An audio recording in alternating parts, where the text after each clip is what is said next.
Good morning friends.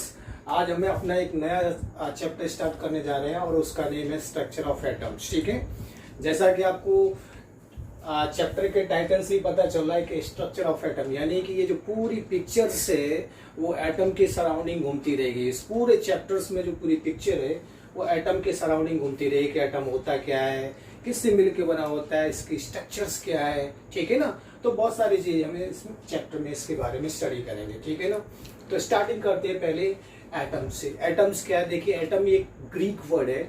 ठीक है ना, एटोमियो। ठीक है, एटम किससे मिलकर बना है, आपकी एक ग्रीक वर्ड एटोमियो से मिलकर के बना हुआ है। और उस एटोमियो का मतलब क्या होता है, आपके अनकटेबल। ठीक है, क्या मतलब होता है बच्चों, अनकटेबल यानी कि इनडिविजिबल, यानी कि एटम जो होता है उसको हम फर्दर डिवाइड नहीं कर सकते। ठीक है, उसको आगे कट नहीं कर सकते बच्चों। ठीक है, तो एटम्स क्या होता है, एक तरह से इंडिविजिबल पार्टिकल्स होता है। दैट मीन्स यानी कि an ultimate particle which can not be further सब डिवाइडेड। ठीक है, तो ये होता है बच्चों आपके एटम्स। एटम्स के बारे में काफी चीजें बताई गई, काफी साइंटिस्ट आए थे, जिसमें से आपके एक जाने माने बहुत ही फेमस साइंटिस्ट थे जॉन डाल्टन। ठीक है ना, और जॉन डाल्टन ने एटम्स के बारे में क्या बोल डाला कि all matters are composed of smallest indivisible particles called atoms. यानी कि दुनिया में जो भी मैटर्स हैं वो मैटर्स आपके किससे मिलकर के बने होते हैं, एक इंडिविजिबल पार्टिकल से मिलकर बने होते हैं। और उसे इंडिविजिबल पार्टिकल को हम क्या बोलते हैं बच्चों, एटम्स बोलते हैं। क्या बोलते हैं, एटम। ठीक है, और इस एटम के बारे में उन्होंने अपनी एक थियरी दे डाली। ठीक है, और वो जो थियरी दी थी वो इनके नाम से फेमस है और उसको नेम दिया गया डाल्टन एटॉमिक थियरी। ठीक है, और ये जो डाल्टन एटॉमिक थियरी थी वो जनरली बेस किस पे थी, एक तो बेस थी आपके लॉ ऑफ कंजर्वेशन मास। ठीक है, लॉ ऑफ मास कंजर्वेशन, और दूसरी थी आपकी definite proportions, law of definite proportions, और थर्ड थी आपकी लॉ ऑफ मल्टीपल प्रोपोर्शन पर आपकी ये थियरी बेस्ड थी। ठीक है ना, जो कि डाल्टन ने दी थी। ठीक है, इस चैप्टर में हम डाल्टन की कुछ साइलेंस फीचर्स स्टडी करेंगे इस थियरी में। ठीक है ना, जो कि एटम्स के बारे में उन्होंने बताया था। वो साइलेंस फीचर्स क्या है बच्चों, पहला फीचर्स क्या है बच्चों यहाँ पर कि each elements is composed of extremely small particles called atoms. यानी कि वही कहना चाह रहा है कि कोई भी एलिमेंट्स है या मैटर्स है वो स्मॉलेस्ट पार्टिकल से मिलकर बना होता है और उसको हम क्या बोलते हैं, एटम्स बोलते हैं। सेकंड फीचर्स क्या था बच्चों इसका कि atoms of particular elements are same. ठीक है, जैसे सोडियम है, सोडियम एलिमेंट्स है, तो सोडियम एलिमेंट्स में सिर्फ सोडियम के ही एटम्स होंगे। जो सोडियम एलिमेंट्स बना है वो सोडियम एटम से मिलकर के बना है। ठीक है ना, तो कहने का मतलब क्या है उसका कि atoms of particular elements are same but differ from atoms of another elements. ठीक है ना, लेकिन जो कोई दूसरा एलिमेंट्स है जैसे मैग्नीशियम एलिमेंट्स है, तो मैग्नीशियम एलिमेंट्स में मैग्नीशियम के एटम्स होंगे। तो यहां पर जो सोडियम के एटम्स है वो मैग्नीशियम एलिमेंट्स के एटम से क्या होंगे, डिफर होंगे। ठीक है बच्चों, तो ये इन्होंने अपनी साइलेंस फीचर में कहा था कि differ from atoms of other elements. ठीक है, तो सेकंड साइलेंस फीचर ये था बच्चों इसका। थर्ड साइलेंस फीचर क्या है कि atoms of each elements in ultimate particles and it has a characteristics mass. हर एक एलिमेंट्स में प्रेजेंट जो एटम्स होते हैं, डिफरेंट एलिमेंट्स में जो आपके डिफरेंट एटम्स होते हैं उनका अलग कैरेक्टरिस्टिक मास होता है। सोडियम के एटम्स का अलग होगा, मैग्नीशियम एलिमेंट्स के एटम्स का अलग कैरेक्टरिस्टिक्स मास होगा। ठीक है बच्चों, तो ये इनका थर्ड साइलेंस फीचर था। फोर्थ फीचर्स क्या बच्चों इनका, इन्होंने क्या कहा था कि जो एटम्स है वो आपके क्या होता है, इंडिस्ट्रक्टिबल होता है। यानी कि कहने का मतलब क्या है कि atom can be neither created nor be destroyed. यानी कि एटम्स को ना तो हम बना सकते और ना ही उसको डिस्ट्रॉय कर सकते।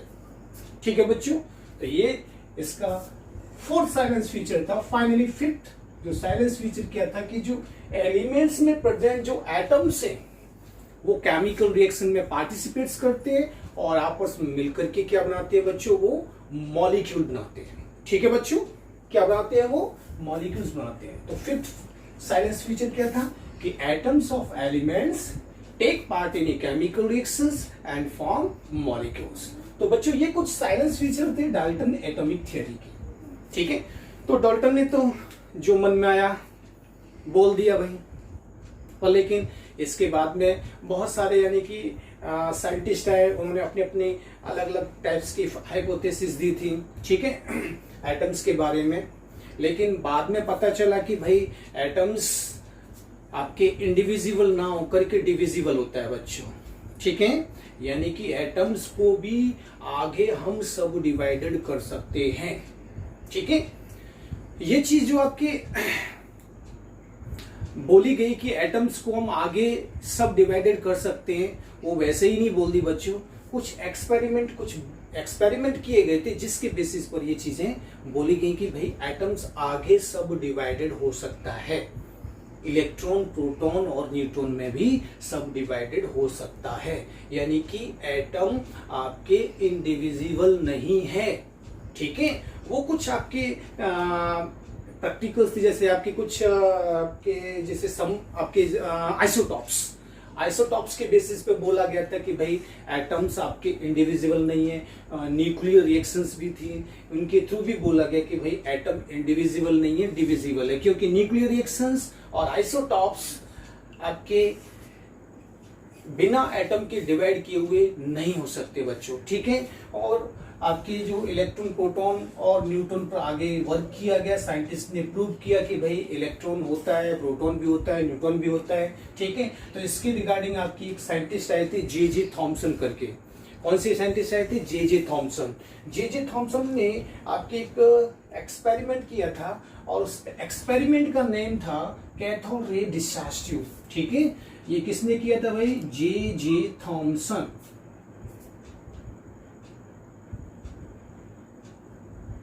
ठीक है, और इस प्रैक्टिकल्स के थ्रू इनको एक उपाधि दी गई थी, और वो किस चीज की उपाधि दी गई थी? सर की उपाधि दी गई थी, और इनको बोला गया सर जे थॉमसन।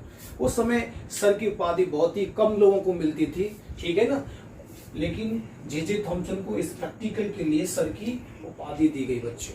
ठीक है, अब देखिए सर जे थॉमसन ने ऐसा क्या किया था इस प्रैक्टिकल्स में। इस प्रैक्टिकल्स में उन्होंने एक ग्लास ट्यूब ली थी बच्चों। क्या ली थी? एक ग्लास की ट्यूब ली थी। ठीक है ना, इस तरह से एक ग्लास की ट्यूब थी। ओके, सिलिंड्रिकल ग्लास की ट्यूब है, और सिलिंड्रिकल ग्लास ट्यूब में उन्होंने मेटल की रॉड को यहां पर सील किया था। उन्होंने मेटल की रॉड को उन्होंने सील किया था, और इनको आगे नेम दिया गया इलेक्ट्रोड। और इस इलेक्ट्रोड को हाई वोल्टेज की बैटरी से कनेक्ट किया बच्चों। ठीक है, हाई वोल्टेज की बैटरी से कनेक्ट किया गया। हाई वोल्टेज कितना था बच्चों? यहां पर हाई वोल्टेज था अप्रोक्सीमेट 10,000 वोल्ट। कितना वोल्ट अप्लाई किया गया बच्चों? 10,000 वोल्ट अप्लाई किया गया। ये बच्चों बैटरी है। ठीक है, ऐसे से इन इलेक्ट्रोड को एक सिलिंड्रिकल ग्लास ट्यूब में सील किया गया। ठीक है, इसको कैथोड नेम दिया गया बच्चों। ठीक है, क्योंकि नेगेटिव टर्मिनल से अटैच्ड है। ये नेगेटिव टर्मिनल से, और ये बच्चों आपके पॉजिटिव टर्मिनल से।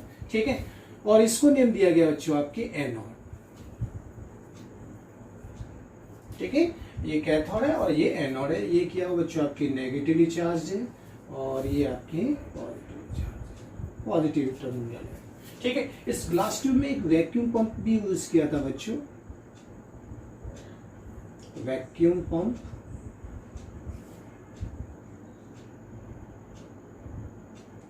ठीक है, वैक्यूम पंप आपके यूज किया गया था, जिसमें प्रेशर लगभग अप्रोक्सीमेट था आपके 10⁻⁴। इतना प्रेशर अप्लाई किया गया था, ठीक है ना। तो वैक्यूम पंप आपके इतना प्रेशर क्रिएट करता है सिलिंड्रिकल आपके ग्लास ट्यूब के अंदर, ठीक है बच्चों। इसमें हमने कुछ इनर्ट गैस भी फिल की थी, ठीक है। इनर्ट गैस भी इसके अंदर आपकी फिल की गई है।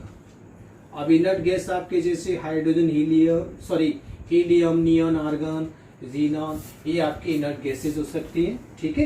कुछ इनर्ट गैसेज हमने यहाँ पर आपके फिल की थी, ठीक है। इससे से ये था आपका electrode cathode discharge, cathode ray discharge tube, ठीक है।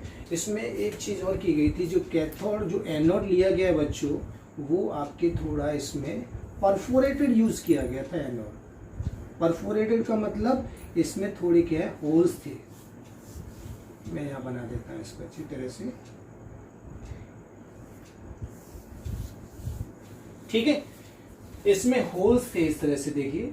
तो इसको बोलते हैं परफोरेटेड। परफोरेटेड का मतलब थोड़े थोड़े छेद हों, परफोरेटेड, ठीक है। परफोरेटेड एनोड यूज किया गया था। और इस एनोड के जस्ट पीछे ये जो ग्लास ट्यूब का ये वाला पिछला हिस्सा है, बैक वाला पोर्शन है, इसको कोटेड किया गया था एक फॉस्फोरेसेंट मटेरियल यूज किया गया था, और उस मटेरियल का नेम है जिंक सल्फाइड, ठीक है। फॉस्फोरेसेंट एक मटेरियल यूज किया गया था, कोटिंग मटेरियल, यानी कि जिसका नेम है जिंक सल्फाइड। और इसका काम क्या है कि अगर इससे कोई भी एक छोटा सा भी पार्टिकल जाकर के अगर इससे स्ट्राइक करता है तो यहाँ पर ल्यूमिनेसेंस प्रोड्यूस होता है। ल्यूमिनेसेंस का मतलब बच्चों, यहाँ पर आपकी स्पार्किंग, एक तरह से चमक, शाइनिंग प्रोड्यूस होती है। तो हमें पता चल जाएगा कि यहाँ जाकर के कुछ न कुछ टकराया है इससे, ठीक है बच्चों। तो ये हुआ बच्चों इसका एक तरह से डायग्राम आपकी कैथोड रे डिस्चार्ज ट्यूब का।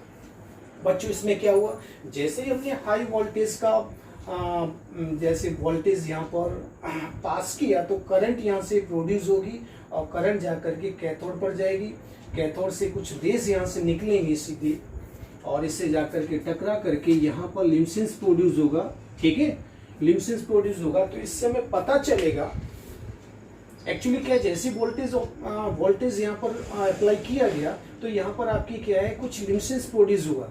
ल्यूमिनेसेंस प्रोड्यूस हुआ तो इससे ये प्रूव हो रहा है कि सामने से कोई चीज ऐसी है जो कि इससे जाकर के टकराई है, और जिसकी वजह से यहाँ पर शाइनिंग प्रोड्यूस हुई है, ठीक है बच्चों। तो सामने कौन है भाई, कैथोड है, ठीक है। तो ऐसा अंदाजा लगाया गया कि कुछ रेज या पार्टिकल सामने से आ रहे हैं और जाकर के कोटिंग मटेरियल से टकरा रहे हैं और ल्यूमिनेसेंस प्रोड्यूस कर रहे हैं, ठीक है। तो जो पार्टिकल्स लगातार आपके यहाँ पर ल्यूमिनेसेंस प्रोड्यूस हो रहा था, लगातार प्रोड्यूस होने का मतलब यानी कि यहाँ पर कंटिन्यूअस पार्टिकल का कोई फ्लो आ रहा है जो कि आकर के इससे टकरा रहा है, इससे कंटिन्यूअस पार्टिकल।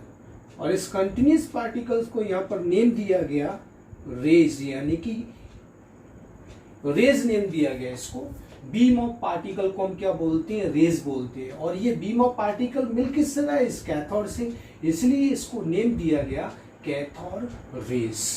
क्या नेम दिया गया बच्चों यहाँ पर, कैथोड रेज इसको नेम दिया गया, ठीक है। अब देखिए कैथोड रेज जा कहाँ रही है, आपके एनोड की तरफ जा रही है। एनोड क्या है, आपके पॉजिटिव चार्ज है, और पॉजिटिव चार्ज की तरफ कौन अट्रैक्ट करता है, कौन होता है अट्रैक्ट, नेगेटिव चार्ज होगा कि नहीं होगा, ठीक है ना। कौन होगा बच्चों, नेगेटिव चार्ज। इसीलिए कैथोड रे को बाद में नेम दिया गया नेगाट्रॉन। क्या दिया गया नेम, नेगाट्रॉन, ठीक है। फिर इसके बाद में इसको नेम दे दिया बच्चों इलेक्ट्रॉन, ठीक है। फिर इसको नेम क्या दे दिया, इलेक्ट्रॉन नेम दे दिया गया बच्चों, ठीक है। तो इस तरह से यहां पर कैथोड रे यानी कि इलेक्ट्रॉन्स, कैथोड से नेगाट्रॉन और नेगाट्रॉन से इलेक्ट्रॉन की डिस्कवरी हुई बच्चों, ठीक है बच्चों। तो इस तरह से आपके कैथोड रे डिस्चार्ज ट्यूब में सर जे थॉमसन ने क्या क्या किया था मैंने ऑलरेडी यहाँ पर लिख रखा है, ठीक है। एक बार हम रीड कर लेते हैं। तो थॉमसन साहब ने क्या यूज किया था कि cathode ray tube is made up of glass containing two thin pieces of metals called electrode, ठीक है ना। यानी कि 2 थिन पीसेस यूज किए थे मेटल्स के, और इन मेटल्स को उन्होंने क्या बोला बच्चों, इलेक्ट्रोड बोला उन्होंने, ठीक है ना। और ये जो मेटल यूज किए थे वो आपके सिलिंड्रिकल ग्लास ट्यूब के अंदर सील्ड थे, ठीक है, ये चीज बोली थी उन्होंने। अब उन्होंने क्या किया कि when sufficient high voltage applied across the electrode, तो current start flowing through a stream of particle moving in tube from negative it means यानी कि कैथोड, यानी कि नेगेटिव इलेक्ट्रोड से पॉजिटिव इलेक्ट्रोड की तरफ आपके पार्टिकल्स क्या किए, मूव किए, ठीक है ना। और इन पार्टिकल्स को थॉमसन साहब ने क्या नेम दे दिया, कैथोड रेस, ठीक है। क्या नेम दिया बच्चों, क्योंकि ये कैथोड से एनोड की तरफ मूव कर रहे थे, लेकिन जनरेट किससे हुए थे, ये कैथोड से हुए थे, इसीलिए इनको कैथोड रे नेम दिया गया बच्चों, ठीक है।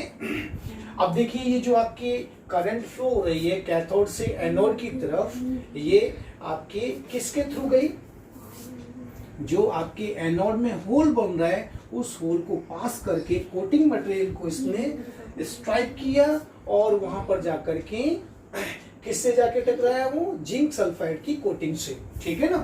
तो when these rays after passing through anode तो strike the zinc sulphide coating, a bright spot is developed on the coating, ठीक है। तो इससे क्या क्या फिनोमिना यानी कि क्या क्या कैरेक्टरिस्टिक प्रॉपर्टीज थॉमसन ने निकाली, वो हम नेक्स्ट लेक्चर में स्टडी करेंगे बच्चों।